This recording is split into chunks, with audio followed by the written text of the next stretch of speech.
سعودی عرب اور قطر کی جانب سے لبنانی فوج پر اسرائیلی حملے کی شدید مذمت کی گئی ہے۔ سعودی عرب کی وزارت خارجہ نے لبنان کے خلاف اسرائیلی جارحیت کے مسلسل جاری رہنے کی شدید ترین الفاظ میں مذمت اور مخالفت کی۔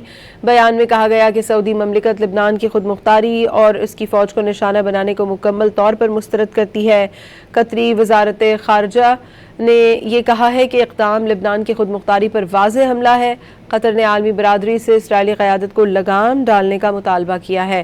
قطری اعلامیے میں کہا گیا کہ عالمی برادری اسرائیل سے بین الاقوامی قوانین اور معاہدوں کا احترام کروائے اور مکمل طور پر اقوام متحدہ کی سلامتی کونسل کی قرارداد پر عمل درآمد کو یقینی بنایا جائے۔ سعودی عرب اور قطر کی جانب سے لبنانی فوج پر اسرائیلی حملے کی شدید مذمت کی گئی ہے۔ سعودی عرب کی وزارت خارجہ نے لبنان کے خلاف اسرائیلی جارحیت کے مسلسل جاری رہنے کی شدید ترین الفاظ میں مذمت اور مخالفت کی۔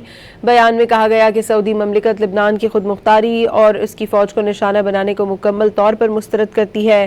قطری وزارت خارجہ نے یہ کہا ہے کہ اقدام لبنان کی خود مختاری پر واضح حملہ ہے۔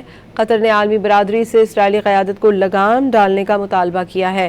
قطری اعلامیے میں کہا گیا کہ عالمی برادری اسرائیل سے بین الاقوامی قوانین اور معاہدوں کا احترام کروائے اور مکمل طور پر اقوام متحدہ کی سلامتی کونسل کی قرارداد پر عمل درآمد کو یقینی بنایا جائے۔